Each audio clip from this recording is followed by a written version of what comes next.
Hello എല്ലാവർക്കും അമ്മൂസ് creation ചാനലിലോട്ട് സ്വാഗതം. അപ്പോൾ നമ്മൾ ഇന്ന് കാണാൻ പോകുന്ന ഒരു പ്ലെയിൻ മെറ്റീരിയലിൽ എങ്ങനെയാണ് ഒരു ചുരിദാറിൻ്റെ അല്ലെങ്കിൽ ഒരു നെക്ക് പോർഷനിൽ ഡിസൈൻ ചെയ്യുന്നത്, അതുപോലെ തന്നെ സ്ലീവിൽ ഡിസൈൻ ചെയ്ത് ഒരു ടോപ്പ് മെറ്റീരിയലാണ് ഞാൻ കാണിക്കുന്നത്. അതൊരു പ്ലെയിൻ വളരെ ബ്യൂട്ടിഫുൾ ആയിട്ടുള്ള ഒരു കളറാണ്, ലൈറ്റ് കളറാണ്, ലൈറ്റ് പെയിൽ ഗ്രീൻ കളറാണ്. അതിൻ്റെ അകത്ത് ഒരു ലൈറ്റ് ഒത്തിരി തെറിച്ച് നിൽക്കുന്ന പീച്ച് കളറല്ല, ലൈറ്റ് ഷെയ്ഡ് പീച്ച് യൂസ് ചെയ്തിട്ടാണ് വർക്ക് ചെയ്തിരിക്കുന്നത്. അപ്പം ഞാൻ കാണിച്ചു തരാം. ഇതാണ് മെറ്റീരിയലിൻ്റെ യോക്ക് പോർഷനിലാണ് വർക്ക് വരുന്നത്. ഈ ഒരു ഫുൾ യോക്ക് പോർഷനിൽ നല്ല ഫ്രണ്ടിൽ ഫുള്ളും വർക്ക് ഉണ്ട്. അപ്പോൾ ബോട്ട് നെക്കാണ് ഇതിൻ്റെ നെക്ക് പാറ്റേൺ, ബോട്ട് നെക്കാണ്. അപ്പോൾ അതിൻ്റെ ആ നെക്ക് ലൈനിലും കൊണ്ട് വർക്ക്. അതുപോലെ തന്നെ 3 ഫ്ലവേഴ്സ് ചെസ്റ്റിലായിട്ട് തയ്ച്ചിട്ടുണ്ട്. ഫുൾ സ്ഥലവും ഈ ഫ്രണ്ട് പോർഷൻ ഇവിടം വരെ നമ്മൾ ഫ്രഞ്ച് നോട്ടും തയ്ച്ചിട്ടുണ്ട്. അപ്പോൾ ഇവിടെ ഇത്ര പോർഷനിൽ അടുപ്പിച്ചല്ല ഫ്രഞ്ച് നോട്ട്, ഇത്തിരി അകത്തിയാണ്. പക്ഷെ ഓരോ ഫ്രഞ്ച് നോട്ട് ഇട്ടിട്ടും തയ്ക്കാൻ ഇത്തിരി ബുദ്ധിമുട്ടാണ്. അതുകൊണ്ട് തന്നെ ഇത് ലൈനിങ് ഒക്കെ ഇട്ട് തയ്ക്കുന്നതാണ്. സാരിക്കായിരുന്നെങ്കിൽ നമ്മൾ ഓരോ ഫ്രഞ്ച് നോട്ടിനും കഴിഞ്ഞിട്ടും കിട്ടിട്ടുണ്ടാ വന്നേനെ. ഇതിപ്പോൾ ചുരിദാറാണ്, ലൈനിങ് ഇട്ട് തയ്ക്കേണ്ട മെറ്റീരിയലുമാണ്. അതുകൊണ്ട് തന്നെ ഞാനിത് വലിച്ചെടുത്തിട്ടാണ് ഈ ഫ്രഞ്ച് നോട്ട് മുഴുവനും ചെയ്തിരിക്കുന്നത്. അപ്പോൾ നിങ്ങൾ വളരെ ട്രാൻസ്പെറൻറ്റ് മെറ്റീരിയൽസിൽ ഞാൻ പറയാറുണ്ട് വലിക്കരുതെന്നൊക്കെ. അപ്പോൾ ഇത് ഞാൻ നേരത്തെ പറഞ്ഞ പോലെ ലൈനിങ് ഇട്ട് തയ്ക്കുന്നതുകൊണ്ടാണ് ഞാൻ വലിച്ചെടുത്തിരിക്കുന്നത്. അപ്പോൾ ഇത് ചെയ്തിരിക്കുന്ന വർക്ക്സ് സ്പൈഡർ വർക്കാണ്. ഫ്ലവേഴ്സ് എല്ലാം സ്പൈഡർ വർക്കും. സ്റ്റെംസ് തയ്ച്ചിരിക്കുന്ന സ്റ്റെം സ്റ്റിച്ചും വളരെ കുറച്ച് സ്റ്റെംസ് ഉള്ളൂ. സ്റ്റെം സ്റ്റിച്ചും ലീവ്സ് ലേസി ഫിഷ് ബോണുമാണ് തയ്ച്ചിരിക്കുന്നത്.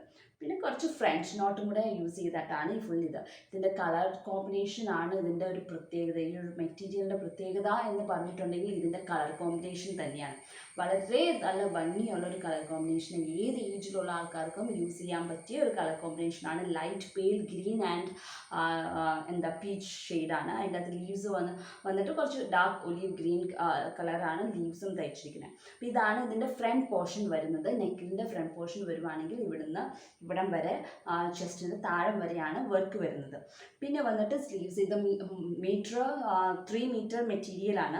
സ്ലീവ്സ് അതുകൊണ്ട് സൈഡിലല്ല കൊടുത്തിരിക്കുന്നത്. 1/2 മീറ്റർ 2.5 ടോപ്പിനെടുത്തിട്ട് ബാക്കിത്തെ 1/2 മീറ്ററിലാണ് സ്ലീവ്സിന് വേണ്ടി തയ്ച്ചിരിക്കുന്നത്. അപ്പോൾ സ്ലീവ്സ് താഴത്തെ മെറ്റീരിയലിലാണ് തയ്ച്ചിരിക്കുന്നത്. അപ്പോൾ ഇതാണ് സ്ലീവ്സിൻ്റെ അവിടത്തെയുള്ള ഡിസൈനിങ് ഇങ്ങനെയാണ് വരുന്നത്. ഇപ്പോൾ താഴെ കൈയിൻ്റെ അവിടെ ഒരു സ്ട്രെയിറ്റ് ലൈനായിട്ട് ഇങ്ങനെ ഫ്ലവേഴ്സ് വെച്ചിരിക്കുന്നു. ഒരു സിമ്പിളായിട്ട് 3/4 സ്ലീവ്. ഇപ്പോൾ ഇവിടെ വരെയൊക്കെ നമ്മൾ സ്ലീവ് വെക്കണമെങ്കിൽ ഇവിടെ ഒരു ലൈനായിട്ട് ഇങ്ങനെ ഫ്രണ്ടിൽ ലൈനായിട്ട് ഒരു ഡിസൈൻ വരുന്നുണ്ട്. അത് സിമ്പിളായിട്ടുള്ളത്. അപ്പോൾ ഇത് ലൈനിങ് വെച്ച് തയ്ക്കണം എന്ന് ഞാൻ പറഞ്ഞു. നിങ്ങൾ സ്ലീവ്സ് തയ്ക്കുവാണെങ്കിൽ സ്ലീവ്സിലും ലൈനിങ് ഇടണം, അല്ലെങ്കിൽ പെട്ടെന്ന് തന്നെ സ്ലീവ്സിൻ്റെ അവിടെ ഇത് വരും. അപ്പോൾ സ്ലീവ്സിൽ ലൈനിങ് ഇട്ട് തയ്ക്കുന്നത് തന്നെയാണ് നല്ലത്. അപ്പോൾ ഇങ്ങനെയാണ് ഈ ഒരു പാറ്റേൺ വന്നിരിക്കുന്നത്. അപ്പോൾ ഇത് എങ്ങനെയാണ് ഇനി തയ്ക്കണ്ടേ എന്നുള്ളത് ഞാൻ കാണിച്ചു തരാം.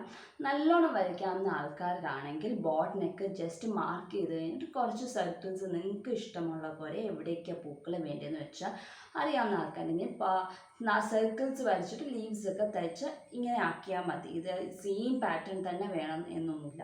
പാറ്റേൺ ഞാൻ അവസാനം ഇടുന്നതായിരിക്കും, എന്നാലും ഞാൻ പറയുക അത് തന്നെ കോപ്പി ചെയ്യണമെന്നില്ല. ചിലപ്പോൾ എൻലാർജ് ചെയ്യുമ്പോൾ നിങ്ങളുടെ സൈസിനുള്ള വിഡ്ത്ത് ആയിരിക്കില്ല, നെക്ക് പാറ്റേൺ ആയിരിക്കില്ല കിട്ടുന്നത്. നെക്കിൻ്റെ വൈഡ്നെസ് കൂട്ടുമ്പോൾ ഡെപ്ത് കൂടിപ്പോകും, അങ്ങനെയുള്ള പ്രശ്നങ്ങൾ വരാം. അങ്ങനെയുള്ളതുകൊണ്ടാണ് ഞാൻ പറയുന്നത്. നല്ലോണം വരയ്ക്കാൻ അറിയാവുന്ന ആൾക്കാരാണെങ്കിൽ ഇങ്ങനെ എൻലാർജ് ചെയ്ത് പ്രിൻ്റ് ഔട്ട് എടുക്കേണ്ട ആവശ്യമൊന്നുമില്ല. ജസ്റ്റ് കൈകൊണ്ട് തന്നെ ഒരു പെൻസിൽ വെച്ചിട്ട് ഡയറക്റ്റ്ലി മെറ്റീരിയലിലോട്ട് വരച്ചാൽ മതി. വരയ്ക്കുന്ന സർക്കിള് പെർഫെക്റ്റ് സർക്കിൾ വരയ്ക്കാൻ നോക്കുക. അതല്ല എന്നുണ്ടെങ്കിൽ അല്ലെങ്കിൽ തയ്ക്കുമ്പോഴാണെങ്കിലും ശ്രദ്ധിച്ചാൽ മതി. നമ്മൾ തയ്ക്കുമ്പോൾ ആ ലെഗ്സ് തയ്ക്കുമ്പോൾ പെർഫെക്റ്റ് ആയിട്ട് ഈക്വൽ ലെങ്ത് ആയിട്ടുള്ള ലെഗ്സ് തയ്ക്കാൻ ശ്രമിക്കുക. അല്ലെങ്കിൽ ഒരു സൈഡിൽ ലെഗ് ഇങ്ങനെ നീണ്ടിരിക്കും, ബാക്കിയുള്ള സൈഡെല്ലാം സ്പൈഡർ സ്റ്റിച്ച് ചെയ്ത് ഫില്ല് ചെയ്തിട്ടുണ്ടാകും. അതാണ് സ്പൈഡർ സ്റ്റിച്ചും വൂളൻ അല്ലെങ്കിൽ റോസിറ്റി സ്റ്റിച്ചിലൊക്കെ തയ്ക്കുമ്പോൾ നമ്മൾ ശ്രദ്ധിക്കേണ്ടത്. അല്ലെങ്കിൽ കടായി കമ്മലാണെങ്കിലും അങ്ങനെയുള്ള കാര്യങ്ങളിലൊക്കെ ശ്രദ്ധിക്കേണ്ടത് ഈ ലെങ്ത്ത്, ഓരോ ലെഗ്സിൻ്റെ ലെങ്ത്ത് ഈക്വൽ ആയിട്ടിരിക്കണം. അല്ല എന്നുണ്ടെങ്കിൽ അത് കൃത്യമായിട്ട് നീറ്റായിട്ട് നമുക്ക് തയ്ക്കാൻ പറ്റത്തില്ല. അപ്പോൾ ഇതിൻ്റെ തയ്ക്കേണ്ടത് എങ്ങനെയാണെന്ന് നമുക്കൊന്ന് കണ്ടു നോക്കാം. നിങ്ങൾക്ക് ഈ വീഡിയോ ഇഷ്ടപ്പെട്ടാൽ ലൈക്ക് ചെയ്യാനും ഷെയർ ചെയ്യാനും മറക്കരുത്. അതുപോലെ തന്നെ ചാനൽ ആരെങ്കിലും സബ്സ്ക്രൈബ് ചെയ്യാത്തവരുണ്ടെങ്കിൽ സബ്സ്ക്രൈബും ചെയ്യുക. അപ്പോൾ നമുക്ക് ഇനി സ്റ്റിച്ചിങ്ങിലോട്ട് പോകാം. ഇതിപ്പോൾ ഞാനിവിടെ പെൻസിലും കൊണ്ടാണ് ഡിസൈൻ വരച്ചിരിക്കുന്നത്. ഫ്രീ ഹാൻഡ് ആയിട്ടാണ് ഡിസൈൻ വരച്ചിരിക്കുന്നത്. കുറച്ച് ഫ്ലവേഴ്സും ലീവ്സും ആയിട്ട് കൈയിൻ്റെ താഴെ സ്ലീവിൻ്റെ അവിടെ വരുന്ന ഡിസൈനാണിത്. ഇത് പ്രത്യേകിച്ച് നമ്മൾ ഡിസൈൻ ട്രാൻസ്ഫർ ചെയ്യാനൊന്നും ഉപയോഗിച്ചിട്ടൊന്നുമില്ല. വെറും സാധാരണ നമ്മുടെ ഫാബ്രിക് പെൻസിലും അല്ല, നോർമൽ പെൻസിൽ വെച്ചിട്ടാണ് ഞാൻ വരച്ചിരിക്കുന്നത്. അപ്പോൾ നമ്മൾ ഇതിൻ്റെ അത് തയ്ക്കാനായിട്ട് പീച്ച് കളർ ത്രെഡാണ് യൂസ് ചെയ്യുന്നത്. ആങ്കർ കോഡ് 11 ആണ് പീച്ച് കളറിൻ്റെ കോഡ് നമ്പർ. അപ്പോൾ നമുക്ക് സ്പൈഡർ സ്റ്റിച്ച് തയ്ക്കാനായിട്ട് സർക്കിൾ ഞാൻ പറഞ്ഞു ഈക്വലായിട്ടുള്ള നല്ല പെർഫെക്റ്റ് സർക്കിൾ വേണമെന്ന്. അപ്പോൾ ആ സർക്കിളിൻ്റെ ഇതിൽ കൂടെ നമ്മൾ ഈറ്റായിട്ട് ഡിവൈഡ് ചെയ്യുകയാണ് ഒരു സർക്കിളിനെ.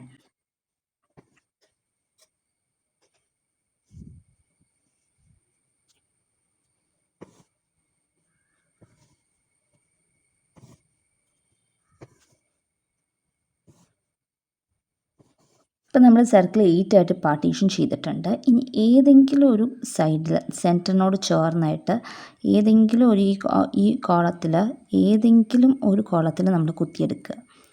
നമ്മൾ ഇവിടെ എടുത്തു. ഇവിടെ എടുത്തിട്ട് നേരെ ഇതിൻ്റെ മേളിൽ കൂടെ ഒന്ന് ഉടക്കി വെക്കുകയാണ്. സെൻറ്ററിൽ ഒരു നോട്ട് പോലെ വരാൻ വേണ്ടിയിട്ട് എല്ലാം കൂടെ ഉടക്കി വെക്കാൻ വേണ്ടിയിട്ട് അപ്പുറത്തെ സൈഡിലോട്ട് കുത്തി. ഇനി നമുക്ക് എവിടെ വേണമെങ്കിലും കുത്തിയെടുക്കാം. നമ്മുടെ ഇഷ്ടം പോലെ നമുക്ക് എടുക്കാം. അപ്പോൾ ഞാനിവിടെ എടുത്തു.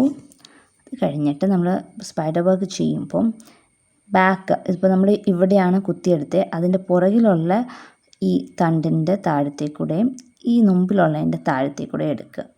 ഇങ്ങനെ പുറകിൽ നിന്നും മുമ്പിൽ നിന്നും ഒരെണ്ണത്തിൻ്റെ ഓരോരോ ത്രെഡിൻ്റെയും താഴത്തേക്കൂടെ നമ്മൾ നീഡിൽ പാസ് ചെയ്യുക. ഇത് വലിക്കുക. വീണ്ടും ഇതുപോലെ തന്നെ പുറകിലത്തെയും മുമ്പിലത്തെയും ത്രെഡിൻ്റെ താഴത്തേക്കൂടെ ഇങ്ങനെ നമ്മൾ ചുറ്റി ചുറ്റി വരുമ്പോൾ നമുക്ക് ഈ ഒരു സ്പൈഡർ സ്റ്റിച്ച് ഫിനിഷ് ആകും. നല്ലൊരു ബ്യൂട്ടിഫുൾ ആയിട്ടുള്ളൊരു പൂ നമുക്ക് കിട്ടും.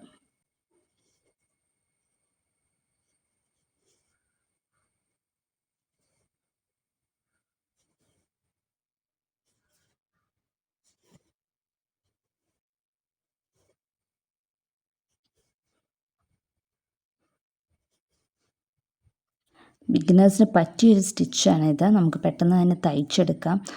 വേറെ തെറ്റുകൾ വരുന്ന ചാൻസസ് കുറവാണ്. അതുകൊണ്ട് തന്നെ ബിഗിനേഴ്സിന് പെട്ടെന്ന് തന്നെ ചെയ്ത് തീർക്കാൻ പറ്റിയൊരു സ്റ്റിച്ചാണ്. സാരിയിലായാലും ബെഡ്ഷീറ്റിൽ തയ്ച്ച് എംബോസ് ചെയ്തിരിക്കുന്നതിനും ബുദ്ധിമുട്ടായിരിക്കും. ബെഡ്ഷീറ്റ്, ചെയർ ബാക്ക് അങ്ങനെയുള്ള ഇതിലൊക്കെ ഇത് എംബോസ് ചെയ്തിരിക്കുന്നതിനും ബുദ്ധിമുട്ടായിരിക്കും. അങ്ങനെയുള്ള ഇതിലൊന്നും ചെയ്യേണ്ട. അല്ലാണ്ട് ടീപ്പോ കവറ്, ഡ്രസ്സുകളിൽ, സാരി അതിലൊക്കെ നല്ലതാണ്. എപ്പോഴും സ്പൈഡർ സ്റ്റിച്ച് നമ്മൾ എടുക്കുമ്പം കുഞ്ഞ് സർക്കിൾ എടുക്കാൻ യൂസ് ചെയ്യുക. ഓർക്ക് എന്ന് വെച്ചാൽ ഇപ്പം റോസിറ്റി സ്റ്റിച്ച് ആണെങ്കിലും സ്പൈഡർ ആണെങ്കിലും കുഞ്ഞ് താവുമ്പോൾ അതിൻ്റെ ഭംഗി കൂടുതൽ. ഒത്തിരി വലിയ സർക്കിൾ വരച്ചിട്ട് ഫില്ല് ചെയ്യുമ്പോൾ അതിനത്രയ്ക്ക് ഭംഗി പോരാ. കുഞ്ഞതിനാണ് കുറച്ചും കൂടെ ഒരു ക്യൂട്ട്നെസ് ഫീൽ ചെയ്യുന്നത്. ഇപ്പം നമ്മൾ ഓൾമോസ്റ്റ് തീർന്നിട്ടുണ്ട്. തീരെ കുഞ്ഞ് ഫ്ലവേഴ്സാണ് ഇതെല്ലാം വന്നിരിക്കുന്നത്. അപ്പം കാണാൻ നല്ല ഭംഗിയാണ്. ഒട്ടും വലുതല്ല. ചില ലെഗ്സ് ഇപ്പോൾ ഇവിടെ കൂടുതലായിട്ടുണ്ട്. എൻ്റെ ഈക്വൽ അല്ലായിട്ടാണ് ഞാൻ എടുത്തിരിക്കുന്നത്. അപ്പോൾ നിങ്ങൾ എപ്പോഴും അതെന്താ ചെയ്യേണ്ടതെന്ന് വെച്ചാൽ അത് തീരുന്നവിടം വരെ. ചിലവർക്ക് തണ്ട് കുറച്ച് പുറത്തോട്ട് ഇങ്ങനെ നീണ്ടിരിക്കുന്നത് ഇഷ്ടമാണ്, ചിലവർക്ക് ഇഷ്ടമല്ല. അത് ഓരോ ആൾക്കാരുടെ ഇതുപോലെ നമുക്ക് ചെയ്യാവുന്നതാണ്. ഇത് തയ്ച്ചു കഴിഞ്ഞു. ഇനി നമുക്ക് ഇതിങ്ങോട്ട് എടുക്കാം. ഞാൻ അടിയിൽ കൂടെ തന്നെ വലിക്കുകയാണ്. ഇതുപോലെ ബാക്കിയുള്ള 4 ഫ്ലവേഴ്സാണ് സ്ലീവിൽ വരുന്നത്. 4 ഫ്ലവേഴ്സ്, 3 ഫ്ലവേഴ്സും ബാക്കിയത്തെ നമുക്ക് ഫിനിഷ് ചെയ്തെടുക്കാം. ഇപ്പോൾ നമ്മൾ സ്പൈഡർ സ്റ്റിച്ച് മുഴുവൻ തയ്ച്ചു കഴിഞ്ഞിട്ടുണ്ട്. ഇനി നമുക്ക് ലീവ്സാണ് തയ്ക്കേണ്ടത്, ലീവ്സും സ്റ്റെംസും. അപ്പം നമ്മൾ ലീവ്സ് തയ്ക്കുന്നത് ഫിഷ് ബോൺ സ്റ്റിച്ച് വെച്ചാണ്. അതും 6 സ്ട്രാൻഡ്സ് തന്നെ യൂസ് ചെയ്തിട്ടാണ് ഞാൻ തയ്ക്കുന്നത്. നമ്മൾ ഫിഷ് ബോണിന് പകരം ഫ്ലൈ സ്റ്റിച്ച് ആണെങ്കിലും ഉപയോഗിച്ചാൽ കുഴപ്പമൊന്നുമില്ല. റേസ്ഡ് ഫിഷ് ബോണോ ഫ്ലൈ സ്റ്റിച്ചോ സാറ്റിൻ സ്റ്റിച്ചോ ഏത് വേണമെങ്കിലും എടുക്കാം. പക്ഷേ ലീവ്സിൻ്റെ ആ ഒരു നടുക്കത്തെ ആ ഒരു പാർട്ടീഷൻ കിട്ടണമെങ്കിൽ റേസ്ഡ് ഫിഷ് ബോൺ അതല്ല എന്നുണ്ടെങ്കിൽ ഫ്ലൈ സ്റ്റിച്ച് ഒക്കെ യൂസ് ചെയ്താലാണ് ആ നടുക്കത്തെ ആ ഒരു പാർട്ടീഷൻ നമുക്ക് കിട്ടുന്നത്. സാറ്റിൻ സ്റ്റിച്ച് കഴിയുമ്പോൾ ഫുൾ അങ്ങ് ഫില്ല് ചെയ്തിരിക്കും എന്നല്ലാണ്ട് ആ ലീവ്സിൻ്റെ ആ ഒരു പാർട്ടീഷൻ നമുക്ക് കിട്ടത്തില്ല. ഇതുപോലെ ഇവിടെ സ്റ്റെം ആകെ ഈ ഒരു ഡിസൈനിങ്ങിൽ കുറച്ച് സ്റ്റെംസേ വരുന്നുള്ളൂ, വളരെ കുറവാണ്. അപ്പോൾ ആ ഒരു സ്റ്റെംസിന് വേണ്ടിയിട്ട് ഞാൻ സ്ട്രാൻഡ്സ് മാറ്റിയിട്ടൊന്നുമില്ല. സെയിം 6 സ്ട്രാൻഡ്സ് ഇട്ട് തന്നെയാണ് സ്റ്റെമ്മും തയ്ച്ചിരിക്കുന്നത്. ഇതുപോലെ നമ്മൾ സൈഡിൽ നിന്ന് എടുക്കുക, നടുക്ക് പാർട്ടീഷനുള്ളിടത്ത് നടുക്കേ കൂടെ വര വരയ്ക്കുമ്പോൾ വരച്ചെടുത്തോട്ട് നമ്മൾ താത്തുന്നു. അപ്പുറത്തെ സൈഡിൽ നിന്ന് ഇതുപോലെ തന്നെ എടുക്കുന്നു. എന്നിട്ട് താഴത്തോട്ട് ഇതിൻ്റെ ഇപ്പോൾ താത്തിൻ്റെ തൊട്ട് താഴെ ആയിട്ട് നമ്മൾ കുത്തി താത്തുന്നു.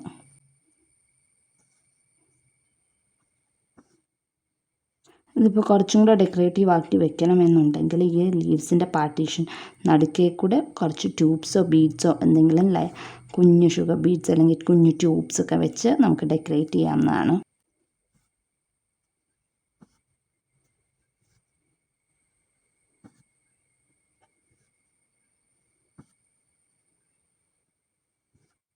നമ്മളൊരു ലീഫ് തയ്ച്ചു കഴിഞ്ഞിട്ടുണ്ട്. ഇതുപോലെ ബാക്കിത്തെ ലീവ്സ് നമുക്ക് തയ്ച്ച് എടുക്കാം. സ്റ്റെം സ്റ്റിച്ച് തയ്ക്കുമ്പോൾ നമുക്ക് സ്റ്റെം സ്റ്റിച്ച് വേണം എന്നൊന്നുമില്ല. ബാക്ക് സ്റ്റിച്ച് ആണെങ്കിലും നമുക്ക് തയ്ക്കാവുന്നതാണ്. ഞാനിപ്പോൾ നിങ്ങളെ കാണിക്കാനായിട്ട് ഞാൻ ഇങ്ങോട്ടേക്ക് എടുക്കുകയാണ് സ്റ്റെം സ്റ്റിച്ച് തയ്ക്കാൻ. കുറച്ചായിട്ട് എടുക്കുക, ഒത്തിരി എടുക്കരുത്, കുറച്ചായിട്ട് നമ്മൾ എടുക്കുക. സിക്സ് സ്ട്രാൻഡ്സ് തന്നെ ഏത് നീഡിൽ വേണമെങ്കിലും യൂസ് ചെയ്യാം. ഇന്ന നമ്പർ വേണമെന്നൊന്നുമില്ല, 5ഓ 6ഓ അതിലും കുറവുണ്ടെങ്കിൽ അത്. പക്ഷേ ഒത്തിരി ഇവിടെ ഐ ഹോളിൻ്റെ അവിടെ ഒത്തിരി വലുതായിട്ടിരിക്കുന്ന ഇതെടുക്കരുത്. എടുത്തിട്ടുണ്ടെങ്കിൽ തുണിക്ക് ഹോള് വരുന്നത് വലുതായിരിക്കും. അതൊക്കെ ക്രോസ് സ്റ്റിച്ചിന്, മോനെയും കുറവുള്ളതൊക്കെ ക്രോസ് സ്റ്റിച്ചിന് വേണം. അതല്ല എന്നുള്ള 6 സ്ട്രാൻഡ്സ് തന്നെ ഏത് ത്രെഡ് നീഡിൽ വേണമെങ്കിലും യൂസ് ചെയ്യാം. പിന്നെ പർട്ടിക്കുലർ നമ്പർ വേണം എന്നൊന്നുമില്ല. അപ്പോൾ ഇതുപോലെ നമ്മൾ സ്റ്റെം സ്റ്റിച്ചും തയ്ച്ചു. അപ്പോൾ ഇതുപോലെ ബാക്കിത്തെ മുഴുവൻ നമുക്ക് തയ്ച്ച് തീർത്തെടുക്കാം. ഇതാണ് അപ്പോൾ സ്ലീവിൻ്റെ അവിടെ വരുന്ന ഡിസൈൻ. അപ്പോൾ സ്ലീവിൻ്റെ അവിടെ വരുന്ന ഡിസൈൻ നമ്മൾ തയ്ച്ചു കഴിഞ്ഞിട്ടുണ്ട്. അപ്പോൾ സ്പൈഡർ വർക്ക് ആയാലും ഫിഷ് ബോൺ സ്റ്റിച്ച് ആയാലും നല്ല ബ്യൂട്ടിഫുള്ളായിട്ട് വന്നിട്ടുണ്ട്. ആ കളർ കോമ്പിനേഷന് നല്ല ഭംഗിയിൽ വന്നിട്ടുണ്ട്. അപ്പോൾ എല്ലാവരും ഈ ഒരു പാറ്റേൺ ട്രൈ ചെയ്ത് നോക്കുക. നിങ്ങളുടെ ഫീഡ്ബാക്ക്സ് എഴുതി അറിയിക്കുക. നിങ്ങൾക്ക് എന്തെങ്കിലും ഡൗട്ട്സ് ഉണ്ടെങ്കിൽ അതും പറയുക. അപ്പം അടുത്ത ദിവസം മറ്റൊരു വീഡിയോ ആയിട്ട് കാണാം. അതുവരേക്കും ബൈ.